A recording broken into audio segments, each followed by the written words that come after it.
Já, það held ég. Það Gloria sem setur tóninn. Þannig að fallega förstu dag, 17. janúar.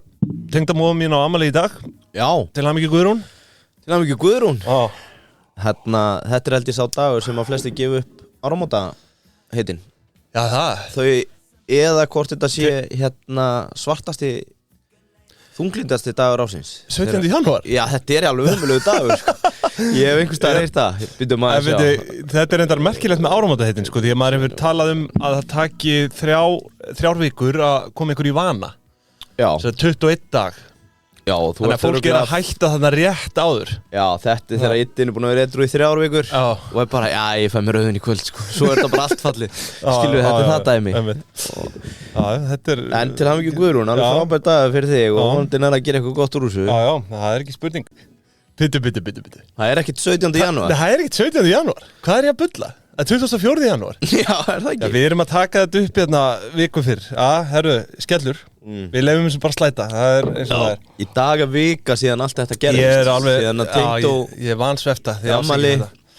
Það lítill svefn. En þetta í rauninni 3. síðasti ásendingaþátturinn okkar. Og eins og þú nefnir réttilega, þá það Brim. Já. Að Brim, sko, við höfum ekki Brim að mér best vitandi verið að taka aldrei tekið útgerð. Aldrei. Það persónulegum ástæðum hjá mér. Já. Mér leiðist að tala illa um vinnu mína. Já. En núna ertu komin í ham. Já, en þetta eru þau vinnu mínu sem að þola það. Já. Brim, ég menna þú Bikki, Ingimundur, Inga Jóna, allt þetta góða fólk. Já, þau fengi að finna fyrir því. Gísli. Já. Þau kunna að taka þessu. Já. En sko. Og við verðum með hnífan á lofti. Já, ég veit það ekki. Ég svona Gafla, þetta eins og í Squid Game season 2. Ég er gaflarnir. Búin að sjá það. Já, gaflarnir. Já. Hlum ekki að spoila meiru. Nei. Þeir eru mikilvægir. Heyriði, Gorilla. Já. Nú eru auðvitað hátíðarnar yfir staðnar, sko. Já. Þannig að tími til að tæma lagarinn. Þeir loksins hafa fengið fá anda núna. Já. Gorillamenn. En já, tími til að tæma lagarinn. Svo náttúrulega sko afslátta tímabilið líka búið. Já, það búið. Það náttúrulega, nei, ekki afslátt, eða sko afslátta tímabilið og svo tímabilið sem lúmst hjá verslunum að þeir vera að skila. Svona alveg til, þú veist, 13. janúar og svona. Já. Nú bara að hefja nýtt ár að krafti. Bara full force, tryggja sér slott í Gorilla. Þetta líka fínt að vera komin þarna inn bara núna fyrir næstu jól, sko. Galdurinn líka að þú skeist á þeim jólin og varst sjálfur að skuttlast með pakkana. Þá tíminn til að senda á Gorilla núna. Þú kemst inn fyrir næstu jól með að byrja strax. Það ekki spurning. Þannig að settu viðskiptaleg markmið fyrir árið að útísa lagarnum, koma inn í Gorilla. Meistarlega þjónustustig þarna líka, sko. Svo það líka bara svo þægilegt, þú veist, með afgreiðslu á pöntunum, núna þetta komið, þú veist, Drop og Gorilla, þetta bara komið inn að sæng og þetta bara samdæðis afhending nánast. Já, sko, ég segi 85% tilfella. Já, það ekki? Þetta bara, hraðinn gífurlegur. Þakkum Gorilla vöruhúsi kærlega fyrir, góð leiga. Ég vil auðvitað koma inn á það. Ég vil impra á flotalegunni, langtímalegunni til fyrirtækja. Já. Það þarna, 1-3 ár. Þetta auðvitað frábært úrval þarna. Pingjan, afsláttukóði, 10.000 krónur. Nýtið ykkur það í guðana bænum. Hvað erum við að vinna með þessi dana? Það Dacia Joggerinn eða? Joggerinn, já, ég veit ekki. Svona fjölskyldubíl. Já, þetta náttúrulega, þú veist, eins og ég hef nú komið inn á. Það allt frá, við erum með allt frá bara litlu snötturunum og yfir í BMX og Landcruiser og Benz og. Það ekkert verða á sig. Þú ert að taka Suzuki Vituru á 89. mánuði. Hvað segirðu? Suzuki Vituru. Ég rosalegu Suzuki kall. Já. Varst ekki Suzuki Jimmy? Sagði BMX, ég meina BMW, ekki X, afsakið það. Renault. BMW X3. Fransku snattari. Já, ég meina, þú veist, það hægt að fá allan fjandan hérna. Svo Joggerinn, hann á tilboði. Hvernig hægt að fá bíl undir 100 skall í leigu? Góðlega, farið þangað, þið finnið út úr þessu. Þjónustuskoðanir, já. Viðhald, já. Dekkið þjónusta, já. Smurþjónusta, já. Bifreiðagjöld, já. Ábyrgðartrygging, já. Kaskótrygging, já. Þetta allt innifalið. Það best að henda frá sér tryggingunum, sko. Guðanabænum, losnaðu þær.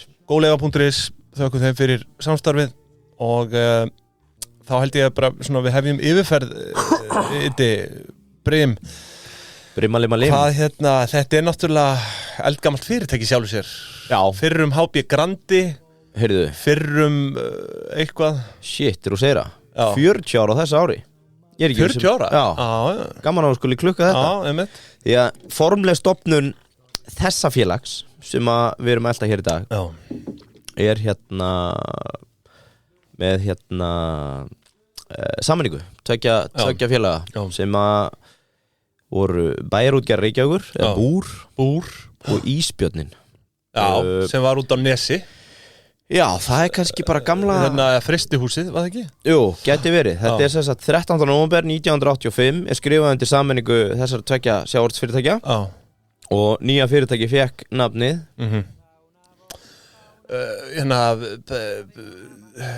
ekki Brim, HB Grandi Grandi Nei, Grandi bara HB kemur síðar þegar að kaupa Harald eða saminast Haraldi Böðvarsinni upp á Skipaskaga Þetta er alltaf þegar þú heyrir orðið Böðvar eða nafni Böðvar eða Haraldur þá áttu að hugsa til Skagans þeir eiga rætur sína að rekja þangað Haraldur er dálítið svona ríkt þarna á Skaganum Þetta er bara Skaganafn þannig að ef þú ætlar að slá því í partí og einhver kynni sig sem Haraldur Er það Skaganum? Býtu gjöld kannast við það Skagan Ég var nú bara með einn í bekk sem er af þessari ætt sko Hét hún Haraldur? Nei, ég held hún hafi verið barnabarn sko Haraldar Já Haraldar fyrsta eða annars Fyrsta Haraldur svo fyrsti, það gæti verið Ég held það sko Það er langavennar eða eitthvað ég skil ekki segja Eitthvað gufurugla dæmi Hvernig var þetta í ammælum þarna? Þetta er rík saga af mergers Það er nokkuð ljós Herru, ég er að fara í hana, sorry Niður með bullið Sko, þetta nýja fyrirtæki, saminað Nafni Grandi HF Þeim tíma, 7 togarar 2 fristihús og fiskverkunarhús Fristigeymslur og fleira að megninu til þarna út á það sem Brim er í dag það fylgir hérna hlutafé á 200 milljónir og eignir að verðmæti 1,3 milljarður á gengi þess dags 1985 Ég fór að fletta upp því að þetta er náttúrulega hefur reglulega verið rætt það svona í gegnum tíðin eitthvað með kvótakerfinu það öll að Bæjarútgerðin átt þetta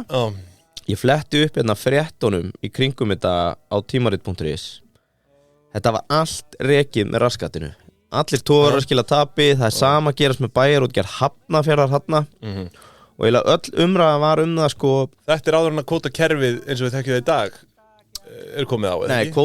Nei, sko, það er eitthvað svona sóknadagakerfi í gangi þarna í bland við náttúrulega kvótakerfi sem kemur var ekki 1983 eða 84 varðandi sko ráðgjöfuna Svo er einhvers konar sóknadagakerfi þarna þú veist, það var ekki komið að hérna Þú fékkst held ég tonn per togara og hafði einhverja daga til að sækja það Svo er það framsalið 1991 sem er svona eiginlega the big game changer í þessu Já En enga síður, þarna gerist það allavega að Búr og Ísfélagið byrja að saminast Þannig að einhverja sameiningar byrja þarna strax Og Bæjarútgerð Hafnarfjarðar er seldeila bara sama ár og var að skítapa peningum Og umræðan snerist svolítið það það réttlætanlegt að ef að Bæjarútgerð er að tapa að sá kostnaði að lenda á skattgreiðendum sem maður náttúrulega gerði en það eiga sveitafélög ekki að vera í einkarekstri eða hvað finnst þér? Já, ég bara er ekki best að láta það á snert Já, ég er svona samanber því sem Orkuveitan er að gera með Carbfix í dag á þetta, ef allt fer í fokk allar Reykvíkingar að sitja upp með tapið Nei, ég skal ekki segja Þau mun aldrei sjá neitt á þessum gróða allavega Nei, ég held ekki Það verður bara að koma í ljós en ég held að það sé best að sveitafélögin og bara láta þetta vera Já, stay out of biz Heyrðu Mánudagurinn 18. nóvember, 5 dögum síðar, fyrsti starfsdagur nýja fyrirtækisins, forstjóri Brynjólfur Bjarnason, sem hafði verið ráðinn forstjóri Búr, 83.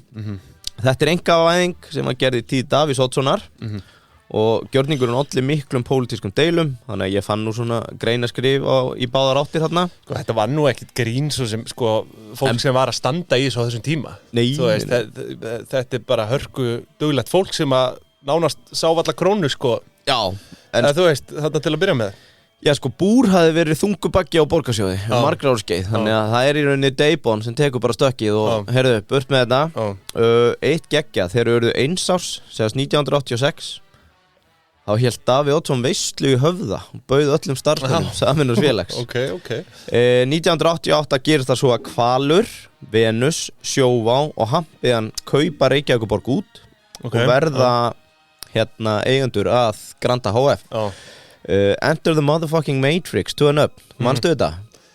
86? Já Er það ekki Guðmundur? Kemur hann eitthvað þannig inn að? Nei, okay. Guðmundur kemur nákvæmlega 30 árum síðar. Það? Veitir, hann samt sko 86, hann alveg orðin milli 20 og 30 þar. Við erum 88. 88, já, hann alveg, ok. Gummi kaupir þetta 2018 held ég, að 17 kemur tilbúið og klárst 2018. Þetta Árni Vilhjálmsson og Kristján fucking Loftsson. Já. Við fórum yfir í þættinum okkar Hval HF. Að þeir kaupa þarna 1988. Já, Gummi náttúrulega ekkert inn í þessu dæmi á þessum tíma. Nei, ég held að Gummi sé valla komin að stað þarna með Hann kaupir þetta Kristján Lofts þarna setna. Já, það 30 árum síðan. Ég verði að afsaka vanþekkingu mína á Ég að fara yfir þetta. Útgerðunum. Ég ætti eiginlega bara þegja hérna. Já, vinnan sem fer að stað hjá Hval, Venus, fiskveiðifélagi, Sjóa og Hampiðunni. Hvalur og Venus áttu svo í Hampiðunni líka, en Hampiðun var hlutaði þarna. Sem var held ég normi á þessum tíma, oft voru byrgjar áttu hlut í félagunum, bara upp á eitthvað viðskiptasamband. Já, Hampiðan náttúrulega gamalt, þú veist, fyrirbæri. Það rótgróin djöfull, sko. Með net og allt þetta. Já, og byrjuði í Hampnum. Já. Sko, þeir setja strax vinni að skrá félagi sem almenningshlutafélag, fari tiltekt með að selja ísfisktogara til meðal annars Þorbjarnar í Grindavík, sem búið að leysa upp í 3 anga í dag. Já. Og ekki lengur Þorbjörn. Já, hérna kemur þetta. Á þessum tíma svo kallað sóknamark, sem þýðir að þú mátti bara veiða 1160 tonn af þorski og 1700 tonn af karfa. Og svo voru veiðar á öðrum tegundum frjálsar. Og þetta var já, ég kann ekki alveg að skýra hvort að dagakerfi hafi verið inn í þessu. Þú mátti fór út á ákveðnum dögum, bara eins og þetta strandveiði bull í dag. Já. En 1990 þá byrja fyrsta sameiningin eftir þessa, sameinast hraðfrystistöð Reykjavíkur 1992, og núna verður þetta bara svona fjárfestingafélagi. Þá kaupaði 22% hlut í Frí og Súr í Chile og fari alls konar kaup og sölu á skipum. Já, það byrjar svo snemma. Já, og þarna verður niðurskurður í aflaheimildum, ekki fyrsta skipti, mögulega í fyrsta skipti í sögu þessara eigenda. Því að við vorum náttúrulega að veiða einhver 400-500 tonn af þorski þarna þegar svarta skýslan kemur 83. Já, svarta skýslan þá að sinna við séum að veiða mikið það? Já, með áveðina á það sem var stofnunina kvótakjöruna ástæðan fyrir við fyrir að hlusta á Hafró og kvóta setja tegundir og fleira. En það verður niðurskurður í aflaheimildum, þannig að menn byrja að selja frá skip og fleira. 95, skemmtilegt hérna, þetta náttúrulega ár sem við farið yfir nýlega .com árin. Þeir létu þetta ekki fram hjá sig fara. Nei, okay. Þeir voru reyndar aðeins í arbundnari heldur en flestir og kaupa þarna 40% hlut í félagi sem heitir Bakkavör úr Kópavogi. Getur þú flett upp markaðsverði Bakkavör í dag? Þeir kaupa þetta á 28 milljónir og ertu með þetta? 40% hlutur á 28 milljónir. Sko, 15. janúar market cap 827 milljónir dollara. Sér það? Já, næstu ég að sleikja miljardinn, 1B. Rosalegt. Já. Það rosalegt. 95, og þeir eiga þetta bræðnir ennþá, ég held að sé ennþá. Sorry, þetta pund. Já, ég var að fara að segja, þetta ekki pundum, þetta skráði í Bretlandi. Og þeir eiga þetta ennþá held ég að meira hluta bræðnir. 95, stofnanaframlag frá Granda, 40% hlutur á 28 milljónir. Eða þeir hefði haldið. Var þetta arðbæraðasta fjárfesting Íslandssögunnar? Á 28 milljónir íslenskar króna? Já. Shit, maður, þú veist þetta. Getur þú reiknað það? Maður sjá, ef við förum bara á reiknum yfir í íslenska krónur hérna, maður sjá hvað stendur pundið í, segjum bara 827 milljónum punda. Pundið í 180 eitthvað, þetta gali að fara til Bretlands í dag. Þetta eru 142 miljardar íslenskar króna. Þannig að ef við myndum taka 28 milljónir, sko, þetta 142,6 miljardar. Aldrei gaman að reikna í beinni. Farið yfir þetta? Ég með það. Já, ok. Deilt með 28 miljónum. Þetta er 5092x. 5092x. Frá því hvernig? 1995. 95, já. Það gerist eins og þegar þeir losa hennar hlut árið 2001, en ég reikna nú með að það hafi fengið ágætis. Þetta er að meðaltali 170x á ári. Já. Í 30 ár. Já, ef þú hefði haldið. En hugsaði bara hvað Bakkavör er búið að ganga vel. Hidden Giant. Já, og þú veist, ekkert eitthvað allt og mikið fjallað þetta hérna á Íslandi. Í sjálfu sér. Þetta er einstaka frétt, sko, en hérna. Já, ég man ekki. Kannski kom það eitthvað eitt út úr hruninu. En stendur sterkt í dag. Heyrðu, þeir voru fleiri keypt í 25% í Árnes HF í Þorlákshöfn. 1998 kaupaði hlutabréfin Mel HF af vinnslustöðinni og fengum 0,5% hlutdeild í loðnu. Loðnan alltaf metin per prósent, ég kem kannski aðeins betur inn á það eftir. Og ég heyrði bara í mínum mönnum sem voru með vinnslustöðina þessum tíma og með kaupverðið. Þetta var tæpa 900 milljónir sem að þeir kaupa vinnslustöðinni og það var eiginlega bara til að bjarga fjárhag vinnslustöðunum á þeim tíma sko. Þannig að þetta nú fljótt að breytast hvernig útgerðna stóðu á þessum tíma. Þannig að voru menn misvel fjármagnaðir og misvel komnir inn í greinina og ná að halda velli. En þarna seld loðna á hlut til þess einfallega að gera upp ýmsar skuldir. 1998 kaupaði 31% í stoppfiski og fletti því upp. Ég held að það hafi verið selt á 40 milljarða á þessu ári, eða verðmeti á 40 milljarða. Þeir seldu þann hlut þó fyrir einhverju síðan. Stoppfiskur verður Benchmark Genetics Iceland. Hugsaðir, ef að þau hefðu bara verið, hættum veiðunum og höldum bara sem fjárfestingum, ef að hefðu pælingar, að hafa átt 31% í stoppfiski og 40% í bakkavör. Já, það væri ansi stórt félag á íslenskum markaði. Heyrðu, 2002, alveg ár, Grandi selur hlut sinn í Haraldi Böðvarsinni til Eimskipa, keypti 24% í Þorbirni og jók hlut sinn í Eskju í 21,5% ásamt því að selja í Þormóði Ramma og Isla. Á þessum tímapunkti voru held ég 27 sjávarútvegsfélög í Kauphöllinni. Þannig að Grandi var bara sýsla daginn út og daginn inn.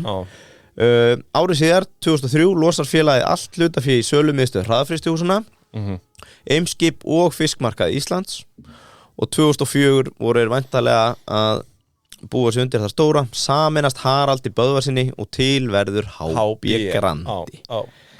Þarna sameinast það líka Tanga HF frá Vopnafirði og þess vegna eru með uppsjávarvinnslu á Vopnafirði í dag.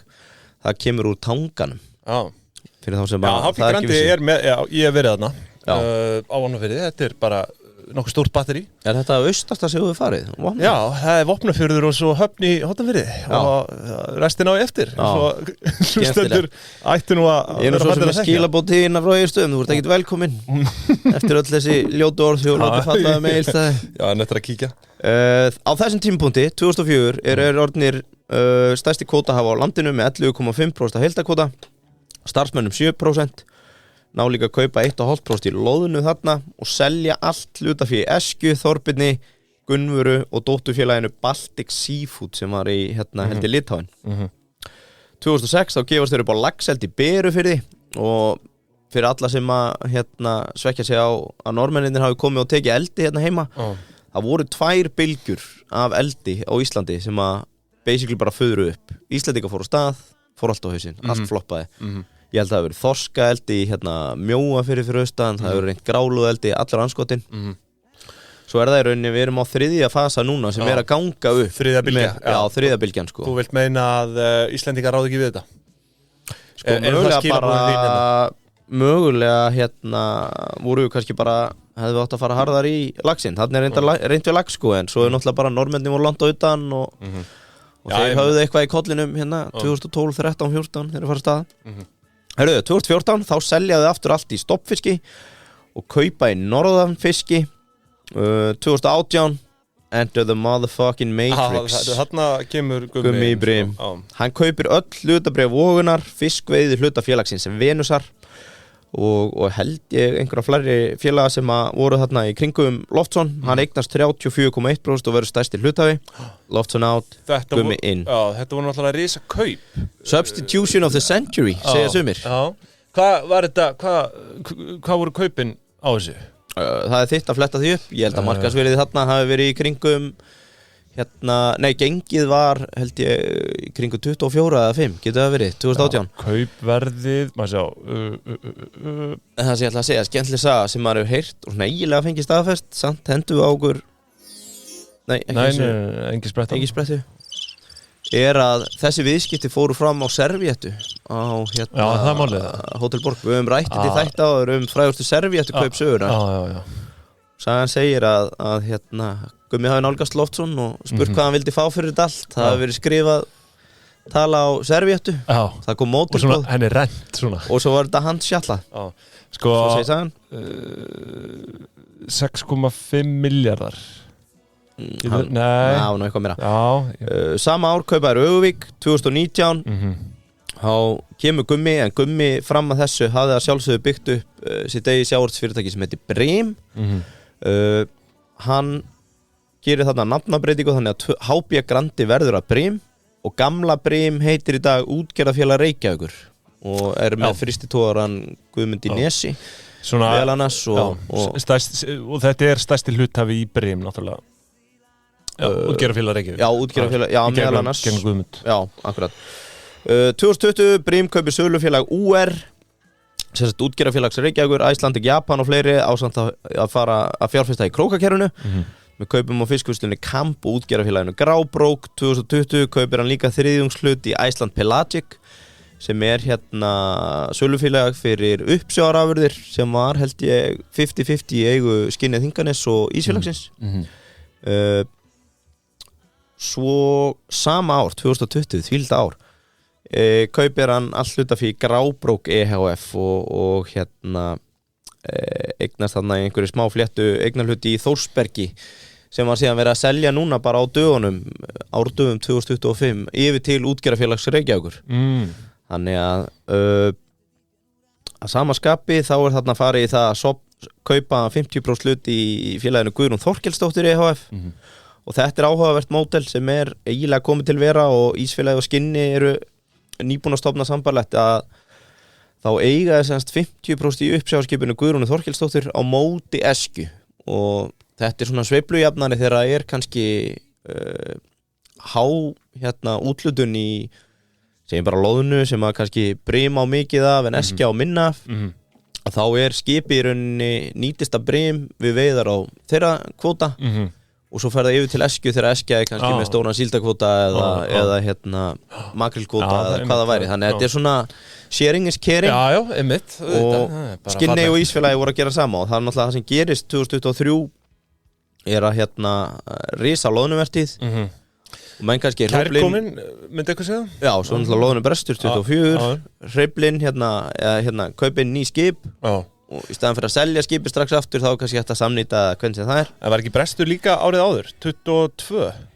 Sko, nei, var ekki 21 21, já og svo 24 Ég man það ekki Nei, ég held að, sennilega rétt, 21 Það ekki? Já, þegar ég byrjaði með þér í Smáranum þá var þetta, þá var brestur Já Ég nokkuð vissi það Gott að það 21, svo góð verti 22, 23 og svo brestur 24 Fljótt að gleymast Herru, 21 kaupaðir Svaninn 2022 áhugavert þá kaupaðir helmingshlut í Polar Seafood í Danmörku sem með sko áframvinnslu og sölunett á afurðum útum eiginlega bara allan heim Já, þá eru rísa kaup Já, þokkalega stór kaup með minna verðmat á því félagi hafa verið 12 miljardar og þeir hafa keypt fyrir 6 frekar heldur en þeir hafa keypt fyrir 12 helmingshlut Já, sko, einmitt En predominantly þá þetta félag með oppan af sölu á held ég megin hluta sjávarafurða frá Grænlandi þetta ekki kvótar í Grænlandi en þeir eiga þetta sölufélag sem að selur mikið af hennum frá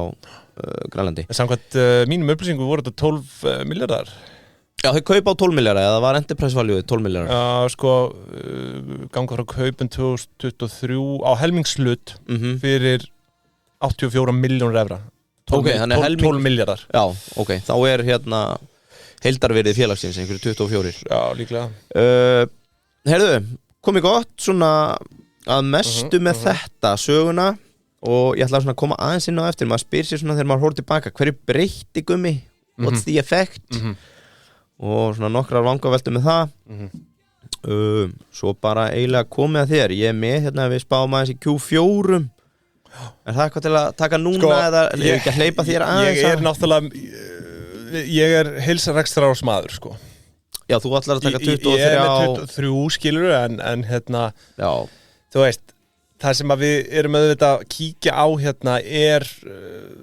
fyrst og fremst bara svona, þú veist, hvað að gerast í rekstrinum hjá þeim, sko. Þú veist, frekar en einhverja tölur, ég meina 24, þetta svona líkist 23 að einhverju leiti. Já, við erum náttúrulega niður út af loðnubresti. Já.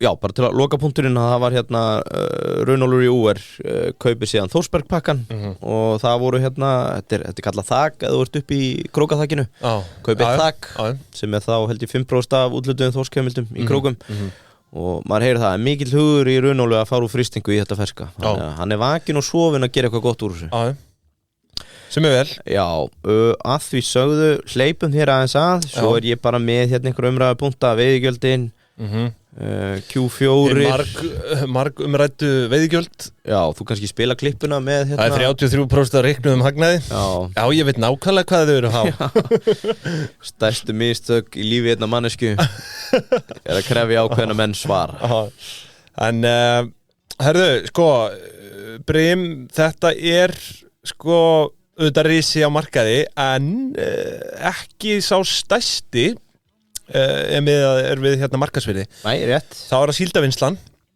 og í raun er ísfélagið ekkert allt og langt frá Brim ef við miðum hérna við rekstrarár 2003 þá er Brim samt sem áður tekjuhæst af þessum útgerðum en svo er auðvitað Samherji ekki á markaði þar er örlítið minni velta heldur en hjá Brim Samherji sko gerir upp í evrum þannig að þetta er allavega sko síldavinnslan er í dollar eða ekki ísfélagið er í dollar og Brim er í evrum já, ég hefði haldið að þetta væri eftir því sko hvert þau eru að selja fiskinn en svo fór ég að skoða til dæmis ársendinga bara síldavinnslunar og þau eru með emitt langmest í Evrópu en þau eru samt í dollarum sko já þannig að hérna sko örugglega í sögulegu samhengi þá er síldavinnslan með grunninn í uppsjáðum kannski fram til ásins 2013 þegar þeir fara í buying spree að byrja að kaupa eins og Berghugi og hérna og fleiri og hérna Vísi náttúrulega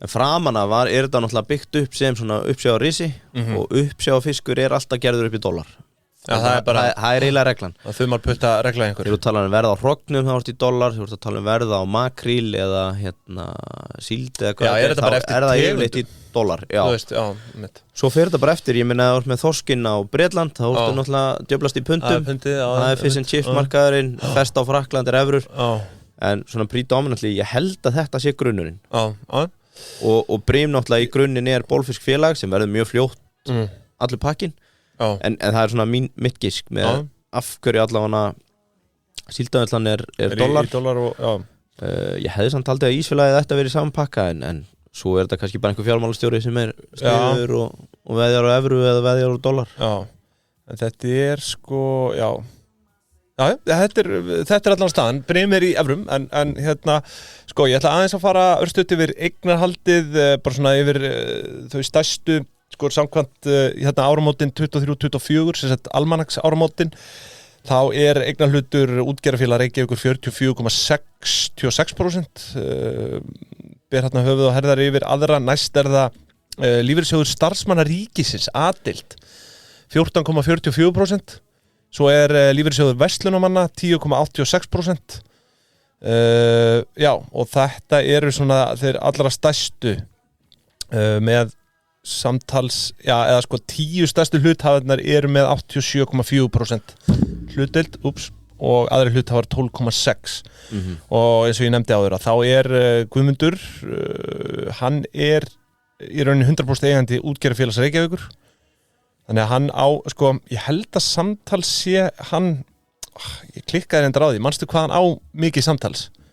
Hann á Obba hann á Obba næðus bara já, ég held að sé 50 hann er yfir 50% alltaf þú spurur hvað hann mikið átt bara sé hann er Obba næðus já hann bara Obba næðus ég er að reyna að ná þessu hérna í beinni ég samkvæmt nýjustu eða sko 2019 þá á hann 53% hlut í félaginu í Brim?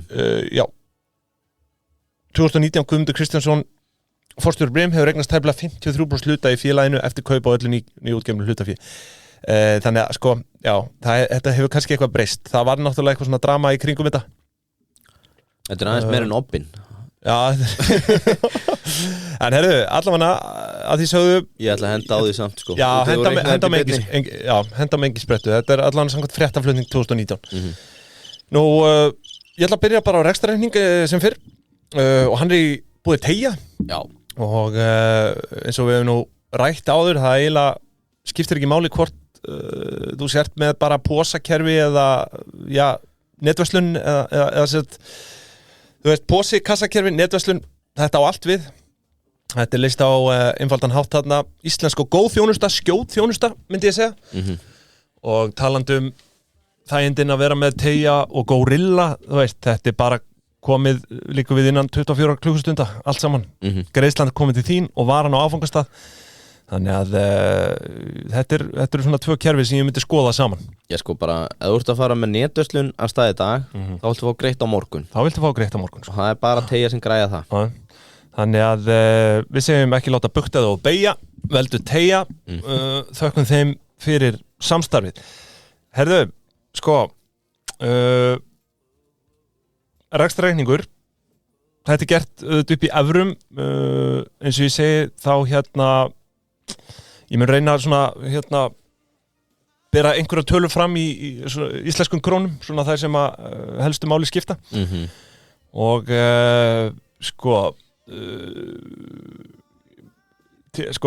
tekjubrim 2023 437,2 milljónir evra. Þetta eru 64 miljardar íslenskra króna á gengi upptökudags. Og þetta eru einhver smá upphæðir sem við erum konur í hérna. Og skemmtilegt við sjáum bara strax framleiðina í ársreikningnum, því að undir tekjunum kemur bara kostnaðarverð seldra vara sem eru upp á 335,4 milljónir evra. Þannig að svo kallaður vergur hagnaður, eins og kemur fram í reikningnum hjá þeim. Þetta er old school language. Já, þetta er old school, það er vergur hagnaður og hann er 102 milljónir evra. Og þessar tekjur koma auðvitað til af bara seldum fisk. En við sjáum frekar í sunduliðin á tekjum og kostnaðarverðinu í skýringum í ársreikningnum. Við erum með botnfisksvið 149,6 milljónir evra á móti 116,5 milljónum kostnaðarverði seldra vara. Svo erum við með uppsjávarsvið 147 milljónir evra á móti 84 rúmum milljónum evra í kostnaðarverði. Svo er sölufélög í Asíu 146 milljónir evra á móti 141,7 í kostnaðarverði. Og svo kemur annar 22,9 milljónir evra á móti 21,5 milljónum evra í kostnaðarverði. Og svo jöfnunarfærslur neikvæðar 28,7 milljónir. Og kostnaðarverði þar á móti jákvætt upp á 28,7, þannig að þetta er núllast út. Jöfnunarfærslur, er þetta, þú veist, tilfærslustystemið eða?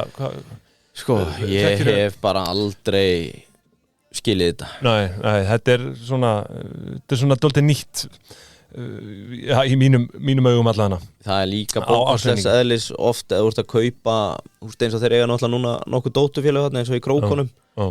Að það hvernig þú meðhundla kaupa á afla innan félaga. Það er allt eitthvað innlagðar eigin aflaheimildir og alls konar svona. Þetta er ekki margir sem eru með þetta system alveg 100% sko. Nei, þetta er bara, En þú veist, ég meina, bara áfram höldu við.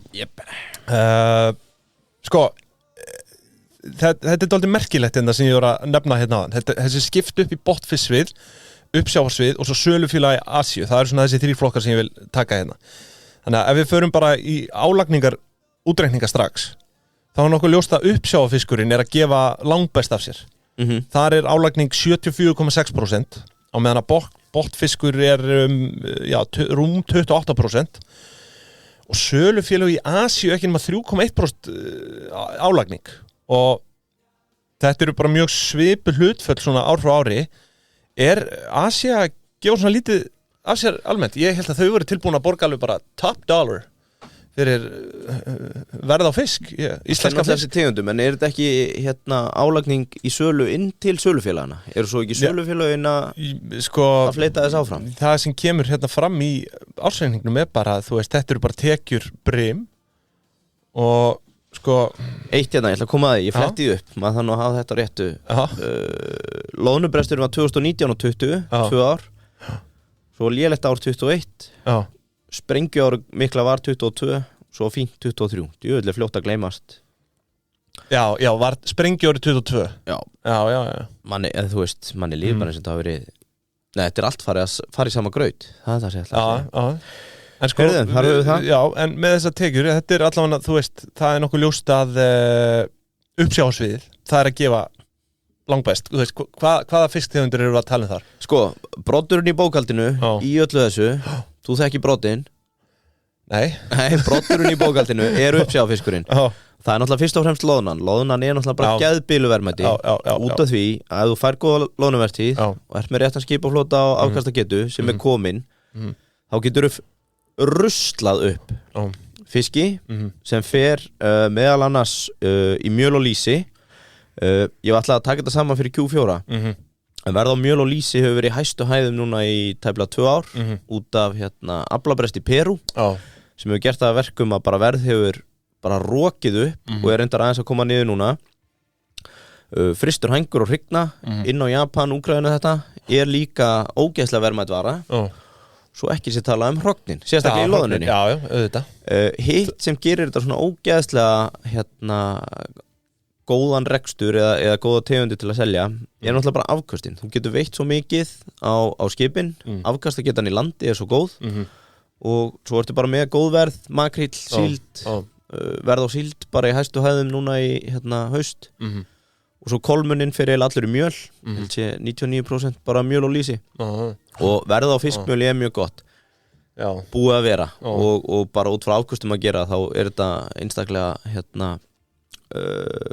góðar tegundir til að veiða. Já, mjög gott, en sko, ég klóra mér í höfðinu yfir þessari sölu til Asíu. Það kemur ekkert fram hvort þetta sé beint í þú veist, það kemur basically bara fram sölufélög í Asíu, sölufélög í Asíu, þannig að þetta líklega einmitt verði sem að selt þangað og þú veist, þetta ekki nema rúmlega 3% álagning kannski, þú veist, ég meina það örugglega ekkert ódýrt að flytja þetta þangað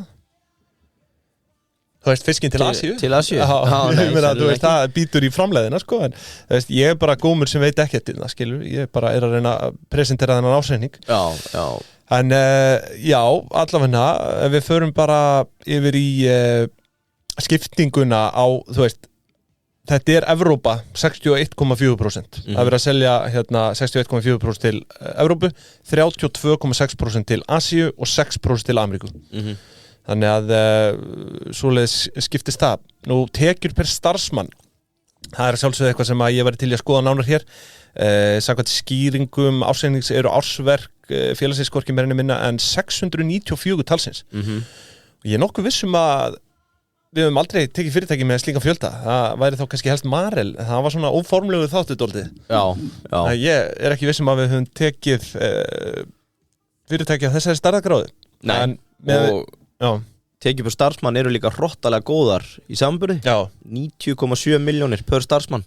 Ég sko 630.000 evrur ég með hérna 629.993 þetta bara þetta með því hæsta sem við séum þetta verður að segjast það bara, og með við þennan fjölda þetta bara sturlaður upp að þér allt fyrir með þar. Einn af punktunum sem ég tók hverju Gummi breytt að þegar hann tekur í félaginu 2018 hann kaupið 2018 ok, það kannski það ekki hann eins og ég hafði gert ráð fyrir en sko starfsmannafjöldin fór hæst í 920 2014 og hefur síðan statt og stöðugt farið minkandi 859, 839, 773 hann hefur verið með niðurskurðar hnífin á lofti það lítur út fyrir það og þetta allavega fyrsta árið held ég bara í örgulegum áratug sem að starfsmannafjöldi undir 700 þannig að það hefur verið einhver niðurskurður sem hefur átt í stað annað svona bara til að nefna náttúrulega allar þessar yfirtökur kaup á kvótum og fleira súfjárfesting gerir það verkum og þeir eru næstu búin að tvöfalda veltuna síðan að Gummi tekur við það annað svona Gumma-effekt má segja þau eru að velta 210 miljón evra þannig 2018 komið í 437 2023 þannig að áfram með smjörið nákvæmlega herðu þá fyrir við yfir gjöldin og það eru skilgreindir einungis 2 útgjaldaliðir það útflutningskostnaður og svo annar rekstrakostnaður það ber þó að nefna það undir gjöldum ein stærð í viðbót svona jákvæð stærð sem aðra rekstratekjur okkur það fyrir undir gjöld veit ég ekki en þannig bara uppsendingin en þessi annar Þessar aðra rekstratekjur eru 369.000 evrur sem eru 54 milljónir króna, raunin bara dropi í hafið. Skiptir ekki máli í stóra samhenginu, þar sko, þú veist, við erum með seldar vörur fyrir 64 milljarða, þannig að þetta er ekkert hlutfall. Það er talan bara sem við horfum á. Undir þessum öðrum rekstratekjum erum við með söluhagnað aflaheimilda fyrir 295.000 evrur og söluhagnaður rekstrarfjármuna 74.000 evrur. En eins og ég segi, það eru tveir kostnaðarliðir og í rauninni fyrir utan þann stærsta sem er sá langstærsti og hann er upptalinn nú þegar, það er kostnaðarverð seldra vara. Eins og ég nefndi á hann, samtals 335 milljónir evra og undir því sko, þú veist, ég er ekki með einhverja beina sundurliðun en það er sko olíukostnaður, viðhald á skipum, sko veiðigjöldin eru þarna undir, Brim greiddi 8,1 miljón evra í veiðigjöld árinu sem eru 1,2 milljarður. Undir þessu sé ég líka, ég sé að það er meirihlutin af launakostnaði félagsins er þarna undir, rúmlega 90 milljónir evra. Þannig að þeir setja kostnaðarverð seldra vara inn í, þeir setja launakostnaðin að mestum hluta inn í kostnaðarverð seldra vara. Já. Sem er ekkit allt og algengt, en þú veist, ég meina, þetta eru sjómenn og annað sko, sem að veiða aflann og... Já, og þeir eru náttúrulega með prósent í, hlut. Já, þeir eru með hlut, og fá náttúrulega bara greitt með að við, það er endar talað Hásetti 1 hlutur, kokkur, er ekki kokkurinn í... Hann getur verið... 1,5? Nei, ég veit ekki, þetta er líka mismunandi milli skipaflokka, útgerðarflokka, dragnót eða fristitóari eða línudallur. Þetta er eiginlega síðasta vígi gamla skólans þegar það kemur að launagreiðslum sko. Já. Per hlutur. Já. En restin af laununum sem er eitthvað einhver örlítill hluti fellur undir annar rekstrarkostnað sem er einmitt einn af þessum tveimur liðum sem eru skilgreindir sem útgjaldaliðir fyrir utan kostnaðarverð seldra vara og ef við byrja bara útflutningskostnaði þá telur hann rétt rúmar 10 milljónir evra eða 1450 milljónir króna tæplega 1,5 milljarður nú því miður ekkert sundulega neitt frekar hér liggur útskýringin dálítið í nafninu hér er vantilega flutningar á sjó frakt og svo framvegis umbúðir, geymsla, kæling og þess að Eitt bara aðeins til að tala veiðigjöldin og bara koma því að og klára það því að nöttararnir í vinstri grænum sem blessunlega dutt á þingi það var eina þeirra hugmyndum var að taka veiðigjöldin og leyfa ekki lengur að kostnaðarfæra sem sagt að þetta yrði bara og þá er þetta ekki lengur gjald þá er þetta bara skattur þú getur ekki kallað þetta gjald eða þú mátt ekki kostnaðarfæra en þú sér það bara hvað áhrif það hefði á eins og hluthafa eða bara reksturinn ef að þessi 1,2 milljarður væri allt í einu orðin bara auka skattur versus að þessi kostnaðarfærður á móti þannig að það er nú eitt og blessunlega komst það ekki að það er ekki stjórnarsáttmálunum að mista kosti að breyta þessu aldrei að vita hvað þessi vinstri tekur sér fyrir hendur en herru, svo er það hinn útgjaldaliðurinn það er annar rekstrarkostnaður með veiðigjöldin bara að nefna að þau eru náttúrulega ekki með neina afslætti af veiðigjöldum þarna sérðu rauninni hvað er greitt upp í topp þá að sitja örugglega það þarf örugglega að sitja auka 10 til 15-20 tonn í strandveiðikerfi til að standa undir loforðunum og þar er 50% afsláttur af held í fyrstu 8 eða 10 milljónum í aflaverðmæti af strandveiði bara veiðigjaldið er hreipaskipt þannig að það er afsláttur fyrir þá minnstu þannig að það fer eiginlega gegn stefnu nýrra stjórnvalda að ætla að fá hærri veiðigjöld á sama tíma og ætla að setja meira magn á þann stað þar sem er afsláttur að þeim pínuspes en sjá á mútfæsluna en ég meina er ekki þokkalega bjart framöndan hjá strandveiði fólki það er ekki búið að tala 45 daga bara ótakmörkuðum veiðum 48? 48, ég tengi Jú, það verður mjög áhugavert að sjá hvernig sú starffræði gengur upp því að það er búist við með fjölgun báta núna semst inn í veiðarnar allir sem hafa einhver grásleppu kvóta og í krókunum geta núna að fara beint inn í kerfið sem er gera verkum að það verður mikill fjöldi strandveiðibáta er semst aukning það þýðir á sér þarf að setja meira magn og hvernig ætlaði að tryggja þetta meira magn öðruvísi heldur en að fara á svig við ráðgjöf eða taka heimildi frá öðrum þannig að það er eigna upptaka framundan eða eitthvað bókaldsfif hjá sjávarútvegsráðherra við fylgjumst spennti með því en ef þú ætlar að vera strandveiðisjómaður þá bara go for it sko. Já, það gæti verið arbeitt núna. Já, svo líka bara spurning hvenær allir þetta springi. Ætli að vera þegar þetta voru orðinni 1500 bátar eða 2000 eða Við skulum ekki segja. Já. Það herru, já, ég ætla að fara í þessa 2 útgjaldaliði þarna sem ég talaði ég fór yfir ég fór yfir útflutningskostnað tæpur 1,5 milljarður en svo það annar rekstrarkostnaður og það nokkuð vel sundilega þetta 12,6 milljónur evra rúmur 1,8 milljarður og þar undir í rauninni eins og ég segi restin á laununum og launatendu gjöldunum það 4,2 milljónur evra rúmlega svo annars stjórnunarkostnaður upp á 5,9 milljónur evra og svo sé ég markaðskostnað upp á aðeins 580.000 evrur sem ekki nema rétt rúmlega 0,1% af veltu félagsins. Já. Þannig að maður náttúrulega sér ekki mikið svona, ef við hugsum út í það, mikið af auglýsingum frá Brim. Ætli þetta sé ekki mest tengt einhvers konar bara svona kaupum á auglýsingum á íþróttalið eða eitthvað svona æskulíðstörfi eða eitthvað svona. Það að tala þú veist, bara logo eða merki Brims, þú veist, þau ekki að auglýsa fyrir nema 0,1% af veltu félagsins, sko. Já, þau náttúrulega ótrúlega öflug í kaupa bækur annað undir Ísland. Já, ég svona eitthvað æskulíðs eitthvað svona, einmitt. Og ég skautaði nú yfir það en þau settu held ég á laggirnar eitthvað íslenska fyrst eða eitthvað átak með að kenna en það markaðskostnaður, skilur? Það ekki meira svona styrkveiting eða þannig? Ég veit það ekki. Nei, ég skal ekki segja en þú veist, allavega markaðskostnaður fyrir 580.000 evrur en já, bara eitt sorry, til að það sé rétt þá fá þú fær 40% afslátt af veiðigjaldi upp að 6 milljónir króna. Já. Og þetta afsláttur sem var hækkaður 60%, ég veit ekki af hverju. Og þetta hefur með strandveiði að gera það? Já, þú veist, eða bara almennt bara... það nú einhverju strandveiðibátar sem ná að fiska fyrir meira. Já. En ef þú lítur við meðaltal þá þetta örugglega sá hluti af geiranum sem að fá stærstan afslátt af veiðigjaldi. En hrópar hvað hæst að þau séu með verðmætasta fiskinn, þannig að ættu þá ekki bara að fara að borga fullt veiðigjald. Já, maður smýr sig. Maður smýr sig. Herðu, kostnaðarliðirnir eru svona að mestu upptaldir.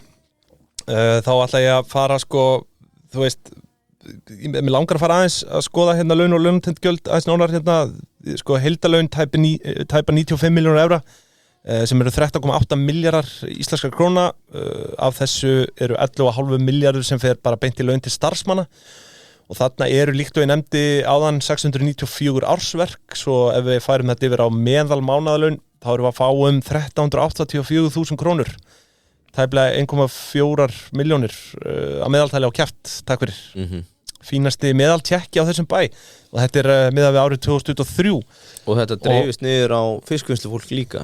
Já, ég meina að þetta hljóta að vera sjómenn og fiskvinnslufólk og stjórnendur og allt, þetta eru svona meðaltekjur en já, það er meðaltekjur upp á 1,3 ára mánuði. Já, 1,4 tæpar og það er náttúrulega þekkt að sjómenn fá vel greitt fyrir sína vinnu eða hvað, má kannski segja fiskari í dag. Nei, glemtu því. Má blörra yfir það. En allavega þá já, sjómenn eru á launaskrá. Já. Ég gerir ráð fyrir því, þannig að það er ekki nema eðlilegt að meðalaun svo sem séu svona há. Þá skulum við bara loka gjöldum sem eru samtals 358 milljónur evra og EBITDAn því tæplega 80 milljónur evra sem gerir rúmlega 18% framlegð sem að nú bara ágætis framlegð hvernig sem á það litið. EBITDAn þó að lækka milli ára, var 22% árið áður 2022 sem var sprengjuárið. Þannig að 18% allt í góðu. Ég er með 26% 2022. Það? Erst þú ekki með 18% 2023? Jú. Já. Var ég, nú? Já. Ok, 26%. Já. Ok, það er nú einhver lækkun en. Já. En allavega afskriftir, það eru einhverjar samtals 18 milljónur evra, 2,6 milljarðar króna. Þetta er alveg monster afskriftir auðvitað. Já, til að útskýra það, sorry. 19 og 20 þá ferðu undir 20% EBITDU 21 ferðu upp í 23% þegar koma aftur loðnuvertíð þetta er broturinn í bókhaldinu þú getur bara séð þarna hvernig loðunan stígur inn á EBITDU framleiðinni 22 þá ferðu upp í 26% EBITDU og svo er loðnubrestur og þá eru menn að mjatla út byrðum frá 2022 og og inn í 23 en það sem byrjar að gerast þarna er að afurðaverð á sjófristu og bara bolfiski hríðlækkar og byrjum með mikið undir í því. Já, einmitt. En já, svo ég haldi áfram með afskriftinnar. Það hefur verið að afskrifa fasteignir 3 milljónir evra, fiskiskip og búnaður 7,8 milljónir evra, áhöld og tæki 7 milljónir evra og óefnislega regnir 276.000 evrur. Já, fiskiskip og búnaður, það hefur verið að afskrifa það fyrir bara milljarð. Já, rúmlega. Anna, fyrst við erum að klára EBITDA, það hlýtur eiginlega aðeins að plaga Gumma og Kó að þau eru eina 2 topp 10 útgerðum sem eru undir 20%. Já, það er svoleiðis, já. Það er svolítið staðan. Já. Og já. Ég meina, þú veist, er einhver þumalputaregla góða EBITu í þessu? Nei, svona historikli þá hugsaði ég svona nokkur ára aftur í tíman og hugsaði 18 er bara svona average einhvern veginn. 18%? Já, en þú ert bara þarna, ert að sleikja botnin meðal 10 stærstu, sko. Já. Meðaltals EBITan hjá þessum sem ég tók saman á 25%. Já, já. Og þetta náttúrulega næra að sleikja kannski 35, 40 í uppsjávar, svo þetta lægra í bólfisknum. Já, það bara þannig. Yes. Herru, fjármunina tekjur og gjöld hérna, svo við bindum enda á rekstrarreikningin. Netto fjármunagjöld upp á 14,3 milljónir evra að greiða hérna 19,3 milljónir evra í fjármagsgjöld sem væntanlega mestu hluta vaxtagjöld. Félagið með hérna vaxtabyrjandi lán upp á 340 milljónir evra og að langmestum hluta í evrum eru svo með 4,7 milljónir evra í fjáreignatekjur eins og kemur fram hérna. Maður sér alltaf mismöndi heiti á þessu. Svo 400.000 evrur í jákvæðum gengismun. Og þetta er náttúrulega það sem að útgerðirnar díla við. Það er gengismunur. Svo við erum með hérna eins og ég segi netto fjármagnsgjöld upp á 14,3 milljónir evra. Þannig að þetta er negatív stærð. Nú svo kemur hérna áhrif hlutdeildarfélaga fyrir 9,7 milljónir evra. Þau eru náttúrulega með nokkuð hlutdeildarfélag undir sér hérna, þú veist, Guðrún Þorkelsdóttir EHF, fóruð það, Laugafiskur, Æsland, Pelagis, hvernig ber maður þetta fram? Pelagic. Þetta er það sem ég nefndi líka, þetta er uppsjáðsalan. Svo eru þetta Polar Seafood hérna, eiga 50%, Stika umhverfislausnir 40%, Þórsberg EHF, Stormar EHF, þetta er ríkt safn hérna og sko auðvitað stærst af þessu Polar Seafood sem að þau keyptu helmingslut 2003 fyrir 12 milljarða eins og við nefndum áðan og hlutdeild þess félags eru 9,7 milljónir evra í þessu, voru 6,8 milljónir sorry 6,8 miljón króna hlutur sem sagt í Polar Seafood af 9,7 milljónum evra sem að heildar hérna hlutdeildarfélagin eru verðmetin á hérna þannig að Polar Seafood er risi hérna svo já, þau eru þannig í Chile og við erum búin að fara yfir þetta allt en til að binda endalega enda hérna á þetta hagnaður fyrir skatta 75 milljónir evra skattur 12,1 milljónir evra hreinn hagnaður 62,9 milljónir já tæpir 9,2 milljarðar íslenskar króna. Þeir fiska sem róa, sagði einhver. Rétt. Arður, sko, félagið er með langtíma markmiðum að greiða helming hagnaðar út í arð. Og þetta árið greiddu þau út 5,25 milljarðar sem er nú 57%. Gera vel við hluthafa hérna. Arðgreiðslan nam 2,4% af verði hlutar. Svo kallar dividend yield, arðgreiðslu hlutfall. Sem er svona, þú veist, allt í lagi 2,4%, maður sér það hærra, maður sér það vissulega læra líka.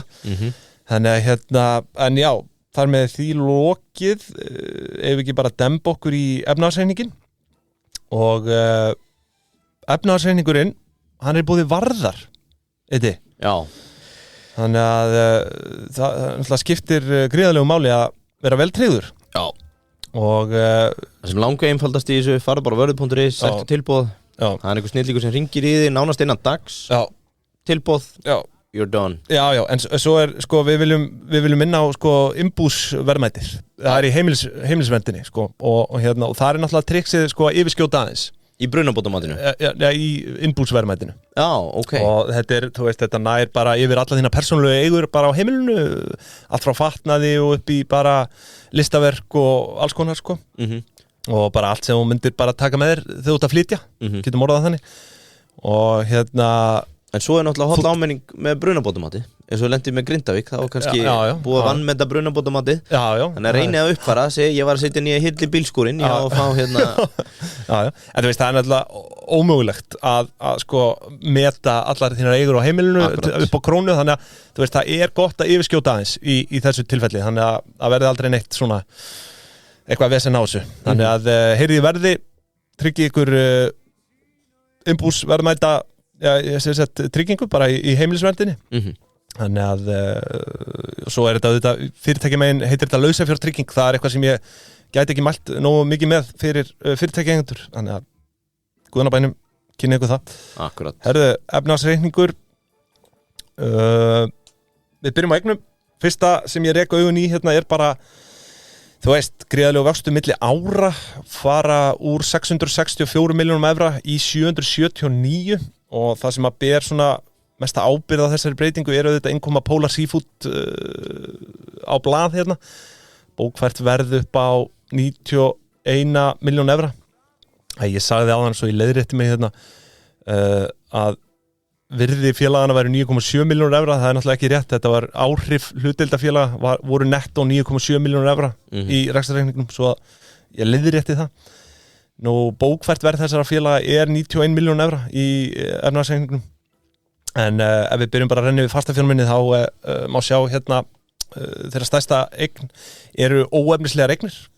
Hvað ætli leynist þar undir? Jó, það eru aflaheimildirnar sjálfar sem einhver myndi kalla kvóti og reyndar eru þessar óefnislegu eignir hérna tvískiptar, annars vegar viðskiptavild fyrir 16,4 milljónur evra og svo aflaheimildir fyrir 386 milljónur evra og 386 milljónur evra jafngilda rúmlega 56 milljörðum króna. Já.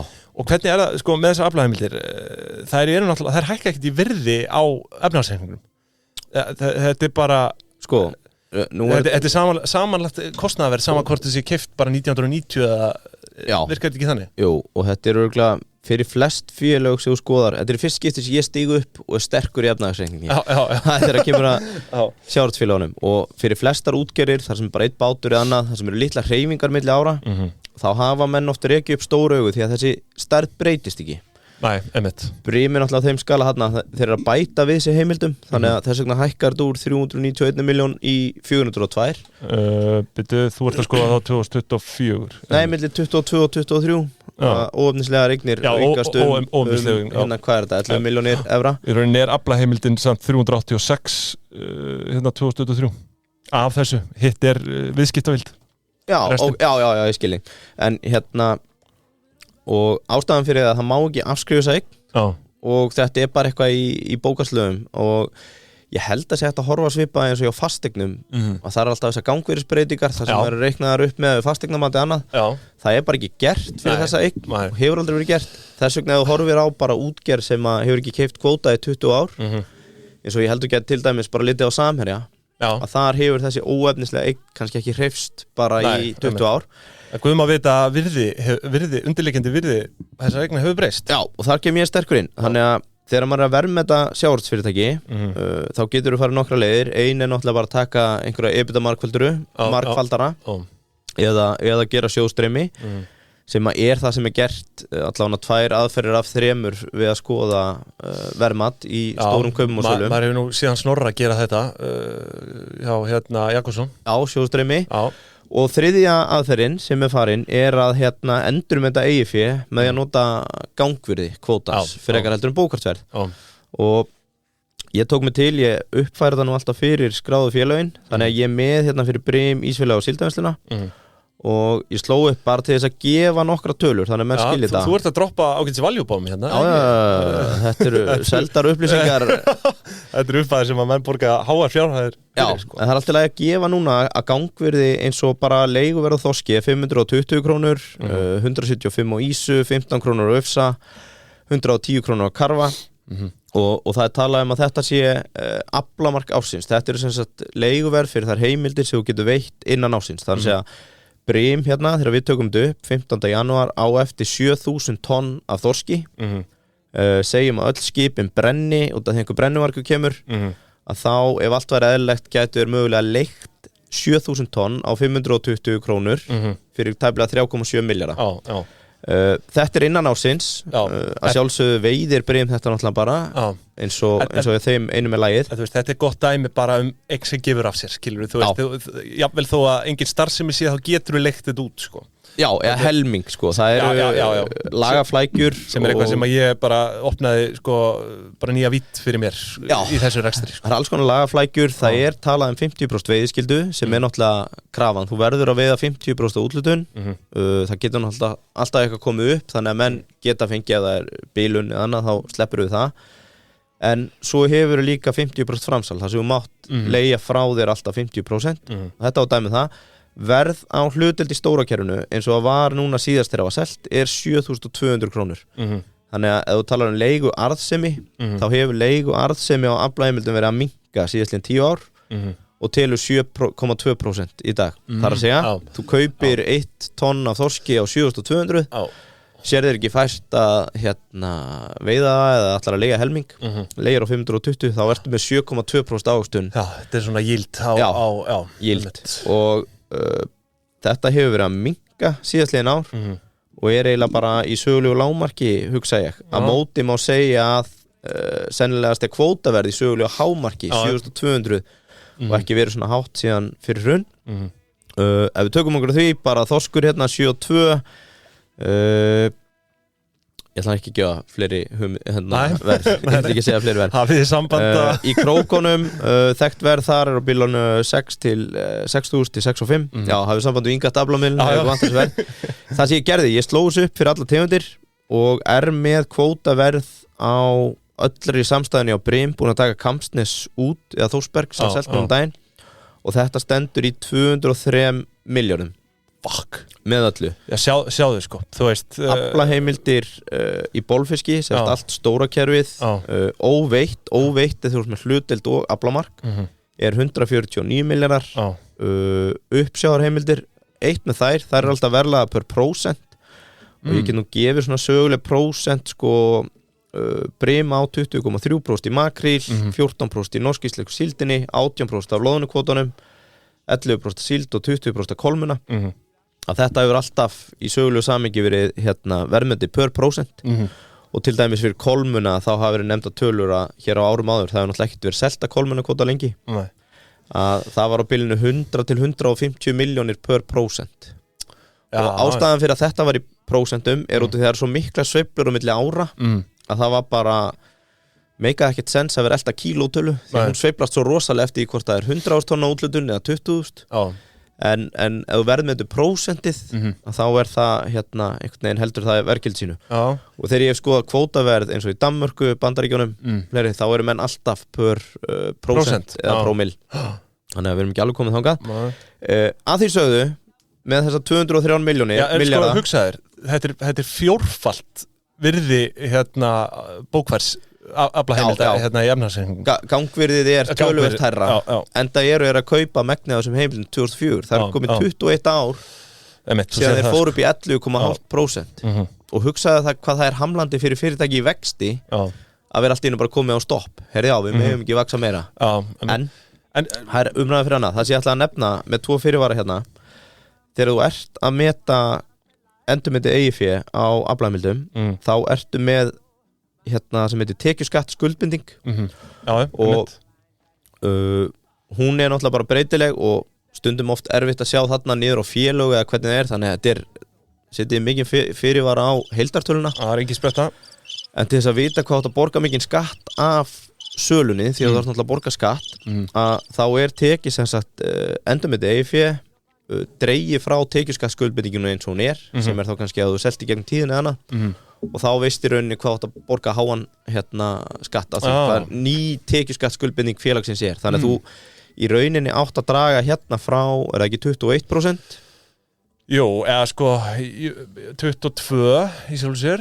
Já, þannig að af þessum 200 milljörðum við endumatið þá átt í rauninni að draga frá 21% af mismunnum sem þá einhverjir 40 milljarðar og þá veistu svona cirka nett á stöðuna og gæti deilt með fjölda hluta í það til þess að vita verðmat ef þú væri bara að horfa á gangurðið kvótans og Ég bara til að leika mér hérna tók ekki frá þessi 20% en deildi með útistandi hluta og þá eins og markas gangvirði kvótans 104 krónur á hlut gengi held ég 70 og eitthvað en ef þú tekur þetta niður segjum bara 0,78 hérna 22% þá það kannski 81 króna en þriðja breytan ef þú værir að selja 12% af öllum aflaheimildum þá getur ekki gefið þér að þetta verð myndi gangi yfir allt það myndi ekki allir í bransanum kaupa hæsta verði nei ef þeir vita af uppskiptingu eða brunaútsölu þannig að ég veit að í gangvirðisprófum eins og hjá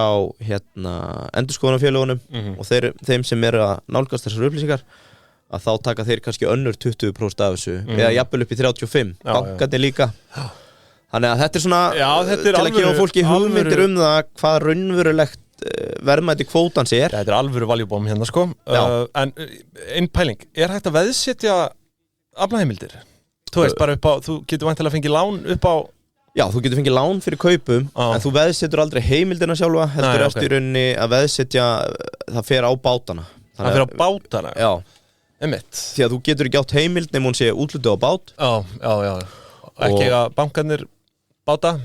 Já, einhverjir þegar hún einhvern tímann tekið á sig eitthvað en hérna svona í grunninn, nei þú átt ekki geta veðsett heimildina sem bara einstakt bréf en að sjálfsögðu það gert í gegnum hérna bátana og auðvitað eru menn að fá lán fyrir kaupum á kvóta Já Herðu, bara ég þakka fyrir þetta input sko ég ætla nú bara að fara eitt hérna, bara fyrir þá sem er að leika sér að horfa á efnahagsreikningin að meðan við evruna á 144 þá set ég gangvirðisbreytingu aflaheimildana fyrir tekjuskattsbreytingu og allt það sem kemur neðar semst í skuldunum að þá er þetta 1.412 í staðin fyrir 401 milljón evra þú veist þannig að þetta er uppnæstu í milljarð evra gangvirðið Ertu þá að tala hvað segirðu? Þú veist hérna, þetta er óefnislega eining bókfærð og þetta er með að við endum að ég er búin að deila 200 miljónum í 144 en þarna á eftir að draga frá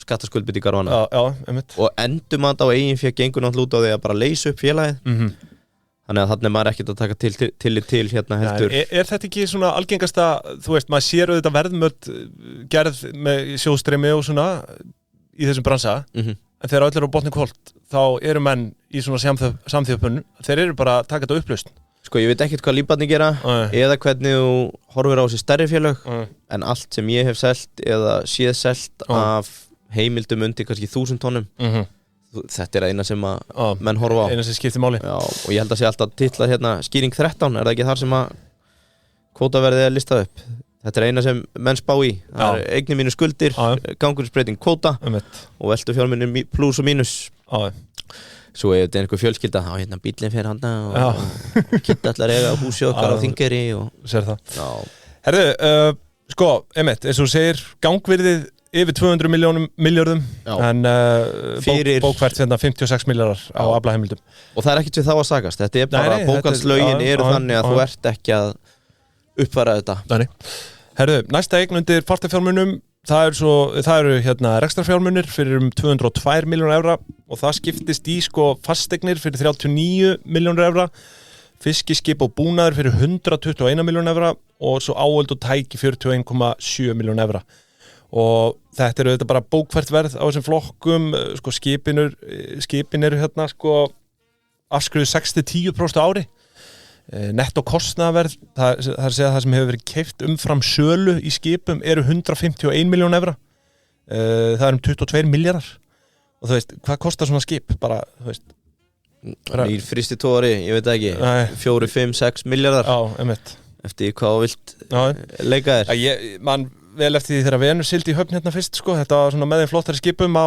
þeim tíma Já, ég líka fólk átta sig ekki á þessu fyrir að fyrir borð að sjá hérna líkamsræktina og aðstöðuna Það er það sem mér fyrst verst, það er aldrei sýnt inn í þetta maður sér alls konar myndir af skipunum en þú veist, aldrei inn í það bara aðstöðuna, sko. Fyrir mér er það einhvers konar pornografía, sko, að sjá vel innrétta skip Já, en það er nú svo sem þeim til framdráttar eða alltaf þegar kemur nýtt skip eins og Guðmundur SH sem að var að fara hérna til Grundarfjarðar núna daginn Það er alltaf húlum hæfi höfnina og fólk að lappum borð og Já, einmitt, sko En já, nógum það, þetta ákall til útgerða að fara að birta innréttingar hérna í skipunum. En svo það hérna áðurnefndir eignarhlutir í hlutdeildarfélögum og ég svona fór yfir það á hundavaðaðan. Langstæsti bitin eru þetta Pólar,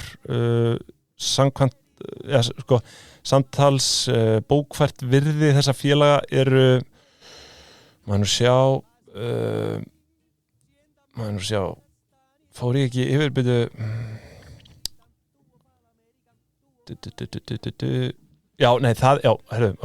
svo ég leiðrétti mig enn og aftur bókfært virði Pólar var 91 milljón evra en heildarvirði þessa félaga eru 139 miljónir evra þessar hlutdeilda félaga svo eru hérna 2 smærri liðir langtíma kröfur á tengda aðila fyrir 19,5 milljón evra og svo aðrar fjárfestingar fyrir 16,2 og ef við skoðum sundurliðunina þá er hérna langtíma kröfur á tengda aðila meðal annars lánveiting til Arctic Prime Fisheries APF tengdur aðili þar sem forstjóri Brims situr í stjórn félagsins. Já, þetta er hérna vinnsla og útgerð í Grænlandi. Daniel Guðbjörnsson, góðvinnur þáttarins, framkvæmdastjóri hann úti. Þetta er í eigu held ég útgerðarfélags Reykjavíkur, fregamör en vissulega tengt Guðmundi. Já, en ekki í eigu Brim, en tengt félag. Svo er hérna aðrar fjárfestingar eru held ég með skipið í Lifilegg, en það ekki, og fiskvinnslu í Lifilegg. Og það fyrir Danni harðri hendi grænlendingana og býður Trump. Býðum að hilsa Danna. En við erum svo með aðra fjárfestingar eins og ég segi og það er hérna eignarhlutur í skráðum félögum á gangvirði. Það eru 13,3 milljónir evra. En annars er svona allir... Það er Iceland Seafood væntanlega? 2023, ekki? Jú. Og það er svona eina sem ég glemdi í uppnefningunni er að hérna, þá kvöldum við góðan vin Ægir Pól Friðbertsson sem fór frá Brimi til Iceland Seafood og er að taka til. Blessu sér minning hans innan Brim. Já, innan Brim. Hann sé allavega sárt sóknað af minni hálfu. En til að binda endi á fastafjármunni 779 milljónir evra og þá förum við yfir í veltufjármunni og það er svona allt þetta helst að vera með byrðir fyrir 7,4 milljónir evra þetta er að mestu svo kallar svona afurðabyrðir Brim er nú með vinslu og frystihús 2, mér að segja, eða ekki frystihúsin þetta 2 stykki, Jú, ég myndi held að allavega 2 það er náttúrulega eitt risastórt út í Norðurgarði svo grunar mig nú að ég sé með þarna fínasta frystihús undir uppsjávaraflan á Vopnafirði og þarna er auðvitað allir fjandinn geymdur afurðabyrðir metnar á 66 milljónir evra sem er 9,6 milljarðar króna af afurðum, þú sér það.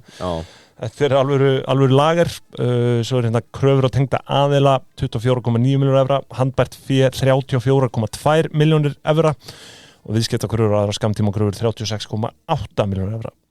Samtals eru þetta 170,2 milljónir evra og heildareignir eru þá rétt svona 950 milljónir evra. Tæft á milljörnum þarna og ég ákvaði að kíkja aðeins á nýjasta uppgjörið, það er að segja 9 mánuðir Q3 2024 til að kanna hvort að þau væri búin að krossa það en heildareignir standa í 994 milljónum evra. Svo þetta hlýtur að koma í uppgjörinu fyrir 2024. Fyrir heilt ár. Aðeins með skúp frá 24, ég tók nokkuð síntöl. Verð á hrognum í loðinu er eitthvað í kringum $6 eru menn svona skjóta á og það er eiginlega að vera búið að mjatla út öllum byrðum á loðinu nema hérna eitthvað eftir á hrognum þannig að annar loðnubrestur núna er þið devastating fyrir þennan markað við sjáum hvað situr hvenær á þetta að liggja fyrir þegar við förum í lofti gæti verið komið niðurstaða en mér minnir að bátarnir hafi farið af stað 11. janúar og það var enga fréttir komið þegar við tökum hér upp. Fylgjumst spennti með. Herðu, það var að skuldir. Þeim er skipt upp í langtíma og skammtíma skuldir eins og svo oft áður. Við byrjum á langtíma skuldum, þá eru hérna aðeins 2 undirliðir. Það er annars vegar vaxtabærandi skuldir fyrir 339 milljónir evra og tekjuskattskuldbindingu upp á 73 milljónir. Og það var ráðist hérna í endurfjármögnum á lánum félagsins á árinu, segir í skýrslu. árinu var gengið frá endurfjármögnun á lánu móðurfélagsins með 220 milljón evra sambankaláni. Lánveitendur eru 3 alþjóðabankar, það Rabobank, Nordea og DNB. Lánið til 5 ára með 25 ára afborgunarferli og svo kemur hérna fram, í lánaskilmálum eru hvatar til aukinar sjálfbærni, þar sem að skilgreindir eru árangursvísar á sviði umhverfis og samfélagsmála og í samræmi við stefnu og markmið brims. Þannig að hérna áhugavert að hvatatengja lánin svona við sjálfbærnimál. Já, ég hef heyrt það. Þetta heimurinn sem við búum í. Öll þarna útgerðarsviðin að plokka og mikið í því. Já, alltaf eitt plokkunadagur í viku. Já, þá ert alveg 1% neðar á einu vingsli, sko. Já, einmitt. Herðu, svo það hérna skammtíma skuldir, þar eru vaxtabærandi skuldir 25,8 sem sem sagt þá hluti af þessu láni hjá þeim, viðskiptaskuldir og aðra skammtíma skuldir 22,3, skattar ársins 15,8 milljónir evra, skuldir við tengda aðila 76.000 evrur, samtals skammtíma skuldir 64 milljónir evra og við erum með veltufjár hlutfall hérna í þessu, það er 2,67 sem er nú bara ansið gott og lausafjár hlutfall 1,5. Ég held að ég sé alveg að reikna, ég held ég sé örugglega að reikna þetta rétt. Varst þú með hérna eitthvað að teka á þetta? Varstu að skoða þetta eitthvað? Sko, ég er bara með hérna einhver skuldahlutfall Nei, ég held að sé frá Keldunni, Keldan henda á mig alveg feitum samanburðarskýrslum. Ég held að þetta sé allt rétt. Heildarskuldir samtals 677 milljónir evra sem að maður sjá. Nei, ég er að rugla. Ekki, nei, 476, ekki, hvað er að mér? Skuldir, ég er með skuldir hérna, 71. Já, er ekki heildarskuldir hérna? 476 milljónir evra. Evra? Jú, það er 477 tæplega. Skrifa hérna 676, já. Innslátt að villa hjá mér. Þannig að þau eru nánast svona í, 50%. 50% skuldahlutfalli. Já. Þetta er 50-50, þetta er gamli skólinn. Og örstutt í eigið fé, þetta er bara hérna, óráðstafað eigið fé er megin þórin af þessu, tæplega 330 milljónir evra. Hlutafé 20 milljónir evra rúmlega, annað bundi eigið fé 66 milljónir evra. Og svo er ykkur hérna lögbundi varasjóður og annað skemmtilegt, en þar með er eiginlega minni yfirferð lokið. Og mér datt í hug þetta að sko við getum tekið Fendimanskvarðan núna. Já, ég verð að segja bara ég lá í þessu öll jólin sko. Já, þetta bjargaði manni. Og ég sverða, frúin, hún var með þetta upp á fæðingadild. Aha. Þetta var bara einhvers konar kreif, það hún bara ég verð að fá Fendimans núna. Hvaða bragð? Það var bleiki Raspberry Lemonade. Já, Raspberry Lemonade. Já. Það var bara, hún bara lá í baðinu með þetta sko. Já. Þetta var ótrúleg sjón. Falleg sjón myndi ég segja. Já. Með Fendimans með hönd. Þú átt kannski mynda þessu sem við fáum að sjá á miðlunum. Frúin í baði með eitt Fendimans. Fendimans í annari og gláloft í hinni. Já. Þetta var svakalig sjón. Nei, ég alveg tala, ef ég ætlaði að halda refilegt boð, kaupið Fendimans fyrst og fremst tónik til að blanda við ginið, en svo er þetta líka soft drikkinir hana, eru geggjaðir, ginger ale, lemonade og allt þetta. Það er líka hægt að slá sig með krakkana, henda þessu í hérna svona mót og frista. Já, herðu, og við gerðum það með þess að fyrir eitt boð, tókum við hérna orange softdrinki, hendum í svona kúlu. Ég gerði þetta fyrir krakkana, þau jafnla á þessu. Kjömsuð á þessu. Já, með sko. Ægilega gott. Herðu, en ertu með Fendimanskvarðan? Herðu, Fendimanskvarðinn maður, markaðsvirði Brim, eins og þú nefndir áðan, 143 milljarðar þegar þetta nefnt, Síldavæslan 173, miklu meira, já, hvað segir maður, litlu meira, 50 milljarðar meira, 125 milljarðar hjá Ísfélaginu, sem að svona kannski sker sig úr meðal þess að tveggja að vera ekki upp í 12% kvótaþækinu, Síldavæslan og Brim eru náttúrulega bara köpuð, geta eða ekki vaxið öðruvísi heldur en að kaupa sölufélög eða fara lítið kringu sér erlendis. En ég meina að þú talar kvóta sem er virði 200 og eitthvað milljarða, markaðsvirði 143, en svo er náttúrulega skuldir auðvitað líka. Já, þú veist, ég var að leika mér að því að henda fram stórutölunni og svo á eftir að taka frá tekjuskattskuldbindinguna sem er náttúrulega eitthvað 21%. Svo náttúrulega fleiri inn í þessu sölugagnaðar af einhverju öðru en kvótinn, þú veist upfront, ef þú ert alveg gíraður og heldur að fá þetta verð þá er þetta staðan deilt með 694 starfsmönnum Brim 206 milljónir á kjaft 206 milljónir í markaðsvirði per starfsmann that's what you're worth það ansi gott það sem kemur óvart að Síldarvinnslan með 239 240 milljónir per kjaft og Ísfélagið Lean Mean Killing Machine bara með 335 starfsmenn 373 milljónir per kjaft shit, maður, það er svakalegt virði maður. Það er meira með því herra sem við sjáum þetta útgerðirnar greinilega þeir meta virði starfsmanns hátt hátt metið virði starfsmanns en það frábær kaup, hvenær sem er ef þú vilt taka bett með íslensku raunhagkerfi þá ertu þarna inni og vælir ekki fyrir viki í næstu kosningum nákvæmlega, þeir eru það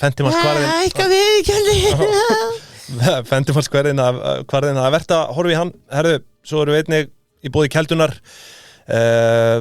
sem að eru núna með verðmötin sem að við viljum koma inn á ég vil fyrst og fremst að nefna sko, ég myndi, þetta er eiginlega bara eitthvað besta virði sem þið getur fengið að fara í áskrift hjá Keldunni því að það er hægt að leika sér núna með það sem að við köllum hlutafélaga þáttaka, þá getur við flett upp kennitölu, nafni og séð hlutafélaga þáttöku einstaklinga algjör snilt svo það náttúrulega bara ársreikningarnir líka á Excel-formi og allir fjandinn, það er afsláttur á verðskrá og þetta mun borga sér fljótt tilbaka en svo það líka verðmatið sem að Kitty er búin að liggja yfir sveittur heyrðu, kíkt þú á Kelduverðmati ég ætla að gera eitt, ég ætla að slá mig ég á að vera með hérna aðgang að hjá vinnum mínum í Akró hvernig þetta er að treyta ertu að tala bara bara Brim HF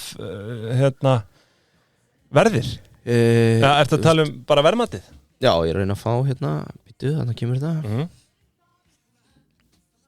kíkt þú á, hvað segir það er 726 milljónir evra sem er bara nei, það er ekki markaðsvirði nei, það er ekki markaðsvirði nei, sko, það sem er svo skemmtilegt hérna hjá vinnum mínum er að sko, þau eru að treyta á EV2 EBITDA Q4, þetta er frá því nóvember að þá er sko Síldarvinnslan á 17,5 sinum EBITDA Ísfélagið 18,6 sinum EBITDA og Brim er að treyta á 21 sinum EV2 EBITDA 21, heildarvirði og þarna hefur það, þannig að þú veist fólk sem er núna alveg helgýra eftir þennan þátt það er búið að fá gangurði kvótans frá mér þannig að getur endur með DEFI og myndar sér skoðun það er búið að heyra þessa tölu og veit hvað er að treyta á EV2 EBITDA getur svona aðeins grúska með það nú er bara að gera eitt hundlega eitt sjóðstreymismat og þú er komið með bara frábæra upplýsingar verðmat á næst stærsta sjávarútvegsfyrirtæki landsins og þetta getur fólk gert til dæmis stærsta með við veldu fólk getur náttúrulega gert sjóðstreymis verðmat bara í gegnum Kelduna það skráðu ykkur í áskrift þannig að það er bara og svo er þetta panta líka sérsnið verðmat sem að við hvetjum fólk til að gera ef það er á leiðinni í að selja rekstur annað með það er fullt af auka upplýsingur sem Kitty er að dæla á okkur þannig að ef þú ert að hugsa að selja segjum bara heildverslun, það er mikil eftirspurn eftir heildverslunum inn á kennitalan.is getum nefnt það, gerum könnun yfir 60% sem svöruðu voru að leitast að því að kaupa heildverslun það er lúkar svona upfront þægilegt geng það vilja allir, það er draumur allra að enda bara með heildsölu það sem ég þekki af heildsölum þá ætla ég að segja, þetta er auðvitað hark, það er ekkert af mönnum tekið að koma að þessi stað but live after that það getur verið gott heyrðu, það er rétt hjá þér sjóðstreymisverðmati frá Keldunni er með þá á 726 milljónum evra sem er svona 105 milljarðar en þú veist þetta er í rauninni sko, nei, sem er 13 sinum EV2 EBITDA þetta er byggt á EBITDA en það er vissulega hægt, þú veist, eins og ég segi tólið frá Keldunni er brilljant í að slá inn breytum bara fyrir sjóðstreymisverðmat þá getur þú gert það sjálfur og ég sló út, ég ætla að segja með Kitta og þegar við fórum að tala heildverslunni það vorst að hugsa að selja og þetta er oft ótrúlega huglegt mat what am I worth ef maður sérst á markaði, þá vitum við át af fentumatskarunum en Kitty er með upplýsingar fullt af kaup og sölum í þínum ísatflokk þannig að þú bara kaupir þetta verðmat og svo bara, já, ég vil vita hvað hérna heildsala Arnars Þórs var selda á fyrir 3 árum til að vita svona sirka hvað ég ætti að vera að miða við. Þannig að það er allir anskotin að ítarefni þarna. Liggur á verðmætum upplýsingum. Yes. Herru, ég held að við séum bara að fara að loka í bili, eða ekki? Jú. Þetta var örugglega einn okkar lengsti ársýningaþáttur bara ever, sko. Já, ég ótaði mínum tóta á mikið. Ansi... Fyrsta afsökunar. Það var verðmætið þáttur, myndi ég segja. Já, fyrir einhverja. Fjárfesta. Annað hérna, þá sem að spá í Q4 sem fer að birtast verð á lýsi að hríðfalla. Peru komið aftur á stað eftir El Niño. Fiskmjöl stendur sterkt, en ég tók stöðuna. Það er 14% niður milli ára. Semst verð á fiskmjöli. Ísland því miður, við erum price takers í sölu á mjöl og lýsi. Svo gott sem. Verð á síld voru unreal víst. Þannig að það lítur út fyrir að þetta verði allt í lagi kvarter. Sjálfsögðu engin loðna sem er það sem að menn er að betta á. Og í þessu frista þá bara hérna fisksalarnir á hæðinni og okkur, þeir bara vita vart sitt rjúkandi ráð. Það er bara verð á bolfiski er bara að hækka liggur við prósent á viku. Það er bara eitthvað unreal. Þetta er bara exponential bara. Já, byrðasöfnun í gangi. Og það á endanum mun verða þannig að hérna neytandinn, hinn hagsína húsmóður í Evrópu fyrir að hugsa á ég kannski bara að kaupa mér einhverja Senegal flúru í staðin fyrir íslenska þorsk. Til að sinna próteinþörf barnana mína. Senegal flúru, Það er tilapía. Herri, kæru hlustendur, við verðum aftur með ykkur í næstu viku. Þá er það bara föstudagskaffi. Og svo er svona skipta skoðanir á því hvað við ætlum að taka í næsta ársending. Ísafi að koma eitthvað upp, gæti orðið skemmtilegt að fara yfir ríkissukkið. Já, þið veitir hvernig það rúlar. Munið að taka myndaðugur við Glim. Þetta var ásetningaþátturinn Brim. Já, segjum það. Takk í dag.